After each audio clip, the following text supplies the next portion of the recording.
রোজ রোজ এক রকমের চিকেন রান্না করার থেকে একদিন এরকম একটা গন্ধরাজ লেবু দিয়ে চিকেন করলে খেতে খুবই ভালো লাগবে। কারণ যা গরম পড়েছে তার জন্যে এই গন্ধরাজ চিকেনটা খুবই খাওয়ার উপযুক্ত। তার জন্য আমি প্রথমে একটা মিক্সিং জার নিলাম, তার মধ্যে আদা রসুন প্রায় 25-30টা রসুন কোয়া আর 5-6টা কাঁচা লঙ্কা আর আদা দিয়ে আমি একটা পেস্ট তৈরি করে নেব। নমস্কার বন্ধুরা, আশা করছি সকলে ভালোই আছেন। বং কিচেন বনানি নতুন একটা রেসিপিতে আপনাদের স্বাগত জানাই। আমি আজকে যে রেসিপিটি করব সেটি গন্ধরাজ চিকেন। তার জন্য আমি চিকেনটাকে ভালো করে ধুয়ে পরিষ্কার করে নিয়েছি।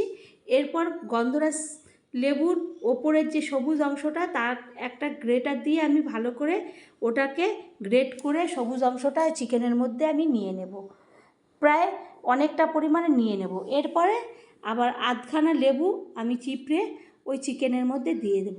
যেহেতু গন্ধরাজ চিকেন তার জন্য গন্ধরাজ লেবুর যাবতীয় জিনিসটাই এখানে ব্যবহার হবে। তো ওই সবুজ অংশটা নিয়ে নিলাম আর লেবুটাকেও চিপড়ে নিয়ে নিলাম। এরপরে নিয়ে নেব 1 বাটি ফ্যাটানো টক দই দিয়ে আমি ভালো করে পরিষ্কার করে টক দইটা নিয়ে নিলাম। আমি এই রেসিপিটা কিভাবে করলাম শেষ পর্যন্ত না দেখলে একদমই বুঝতে পারবেন না। তারপরে আমি দিয়ে দেব আদা রসুন আর কাঁচা লঙ্কা বাটা। আমি এই যে বাটলাম সেই পেস্টটাকে দিয়ে দিলাম। দিয়ে এরপরে টক দইয়ের সঙ্গে আর ওই গ্রেট করা লেবুর চোকলার সঙ্গে সমস্ত কিছু একসঙ্গে ভালো করে আমি মেখে নেব হাত দিয়ে সুন্দরভাবে। আর নুন দিয়ে আগের থেকে আমি মেখে রেখেছিলাম চিকেনটা। এরপর একটা ঢাকনা চাপা দিয়ে দেবো। এদিকে একটা কড়াই বসিয়ে দেবো। কড়াইয়ের মধ্যে তেলটা গরম হতে 2টো তেজপাতা আর পেঁয়াজ কুচি দিয়ে দেবো 1 বাটি। এরপরে আমি একটা খুন্তির সাহায্যে এটা ভালো করে নাড়াচাড়া করে দেবো। তো চ্যানেলটি যদি এখনও সাবস্ক্রাইব না করেন তো প্লিজ সাবস্ক্রাইব করবেন, লাইক শেয়ার কমেন্ট করবেন, পাশে থাকা বেল বাটনটি টিপেন, তাহলে যে কোনো রেসিপি আপনাদের কাছে সবার আগে পৌঁছাবে। এরপরে এইভাবে আমি পুরো পেঁয়াজটাকে আমি লাল লাল করে ভেজে নেব। আমি খুন্তি দিয়ে নাড়াচাড়া করে সুন্দরভাবে নেড়ে নেব। তারপরে ওটা একটু লালচে মতন হয়ে আসলে আমি দিয়ে দেব আদা কাঁচা লঙ্কা আর রসুন বাটা। প্রথমে তো মাখিয়ে নিলাম চিকেনটার মধ্যে 1 বাটি, আবার 1 বাটি আমি এই গ্রেভির মধ্যে দিয়ে দেব। তো তারপরে আমি পেঁয়াজ রসুন আদা কাঁচা লঙ্কা সমস্তগুলোকে ভালো করে কষিয়ে নেব। কষাতে কষাতে দেখব যখন তেল ছাড়তে শুরু করবে আর কাঁচা গন্ধটা দূর হয়ে আসবে, ততক্ষণ পর্যন্ত আমি আবারও নাড়ব। তাও দেখছি ওটা তেল ছাড়ছে, তখন আমি ওর মধ্যে জিরের গুঁড়ো ধনের গুঁড়ো লঙ্কার গুঁড়ো হলুদ আর লবণ দিয়ে দেব। দিয়ে এরপরে ওই মশলার সঙ্গে সমস্ত এই মশলাগুলোকে ভালো করে কষাতে থাকবো।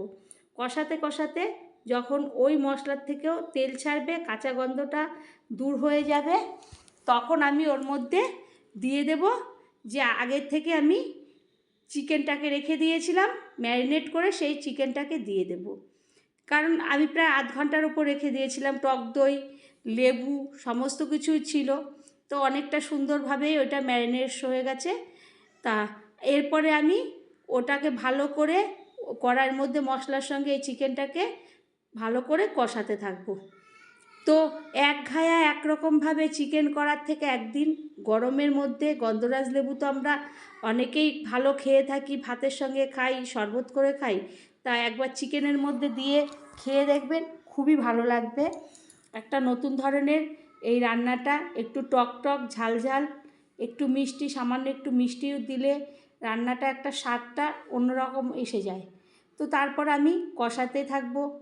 কষানোর পরে যখন ওটার থেকে তেল ছাড়বে আমি তখন প্রায় 5-6টা আলু অর্ধেক করে রেখেছিলাম, সেই আলুটাকে দিয়ে দেব।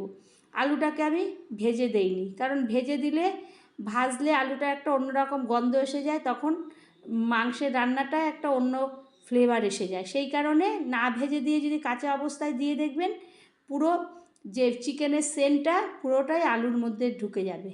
তারপরে আমি সামান্য মিক্সিং জার ধোয়া জল একটুখানি দিয়ে দিলাম। এটা কোনো ঝোল হবে না, অল্প কষা কষা হবে। তো আমি তারপরে জলটা দিয়ে এরপরে সুন্দরভাবে সমস্ত মশলাগুলোকে খুন্তির সাহায্যে এক জায়গায় আনবো, এনে তারপরে একটা থালা দিয়ে চাপা দিয়ে দেবো। প্রায় 10 মিনিট পরে আমি ঢাকনাটাকে তুলব। তুলে আমি খুন্তি দিয়ে আবারও ভালো করে সমস্ত মাংস আলু ঝোলের সঙ্গে আমি ভালো করে নাড়াচাড়া করে নেব এবং আলুটাকে দেখব সিদ্ধ হলো কি না।